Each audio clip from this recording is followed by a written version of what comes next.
Let's talk about something that can be, well, super confusing and honestly pretty distressing. Have you ever found yourself sweating for absolutely no reason? Or maybe the opposite, you're overheating and you just can't sweat?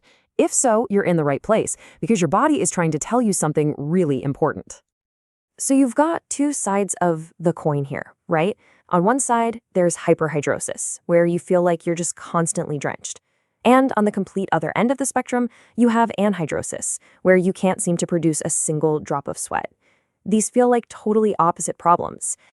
But here's the wild part. What if both of these extremes, sweating way too much or not sweating at all, are actually pointing to the exact same underlying problem? I know, it sounds completely backward, but stick with me because that's what we're going to unpack right now. To really get this, we've got to look at a system that's running the show in the background. It's managing a bazillion things your body does without you ever having to think about it. It's basically your body's own automatic pilot. And that system has a name, the autonomic nervous system, or the ANS for short. You can just think of it as the central command for all the stuff your body does automatically to keep you alive, balanced, and just, well, running. And I mean, the list of what this thing controls is huge. We're talking heart rate, blood pressure, digestion, your body temperature, and you guessed it, right there at the bottom of the list, the one we're here to talk about today, sweating. See? It's all part of the same network. Okay, so if this master system is in charge, why does it go haywire? Let's dive into part one and look at the first set of reasons, which all have to do with the body's physical communication lines, the actual wiring and signaling. All right, because number one, we're talking about actual damaged nerve fibers. There's a condition often called small fiber neuropathy, and you can think of it like having frayed, faulty wiring running directly to your sweat glands. So here's how it works. You have these teensy, tiny little nerves that are the direct phone lines to your sweat glands. When they get damaged, maybe from inflammation or other issues, the signal just gets patchy. It's unreliable. And this can lead to this really weird situation where, say, your legs don't sweat at all, but your back and your chest start working overtime to compensate. Next up, cause number two. This one isn't about broken wires. It's about getting bad information in the first place. What happens when the brain gets faulty temperature signals? The whole system just gets confused. When your blood flow is all over the place, especially to your skin, it's like having a broken sensor on your home thermostat. Your brain might think you're boiling hot when you're actually not, and bam, it triggers the sweat response.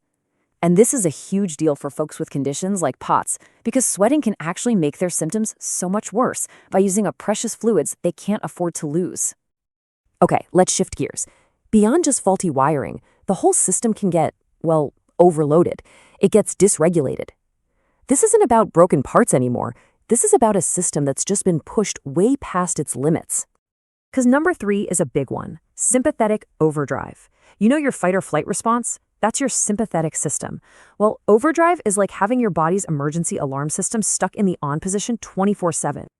And since that system is the engine for sweating, if it's overactive, you're going to sweat at the weirdest times, like when you're just sitting on the couch feeling anxious. But, and this is so important, there's a flip side. If that system is screaming go, go, go for too long, it can just get burned out. It becomes blunted. And that can lead to sweating less or not at all. Too much, then too little. Same system, just different states of exhaustion. Your internal chemistry plays a massive role here too. Hormones, inflammation, these things can basically hijack your sweat response and act as super powerful triggers, all on their own. Think about it. Stress hormones like adrenaline and cortisol, they're literally designed to get you ready for action, and part of that is sweating. But if you're chronically stressed, that signal just never shuts off. And it's the same with inflammation. Molecules like histamine can cause that sudden, out-of-nowhere flushing and sweating that feels completely random. Okay, so we've talked about nerves and hormones. Now let's go straight to the source, the brain. Because number five is emotional overactivation. This is when our emotional control center basically keeps the body's alarm system on high alert. This whole thing kicks off in the limbic system, which is your brain's emotional hub. If you've been through something tough, like trauma or a chronic illness, your brain can get stuck on high alert, constantly scanning for threats. This keeps that fight or flight system simmering just below the surface, leading to these totally unpredictable sweating episodes that are tied to perceived stress, not your actual body temperature.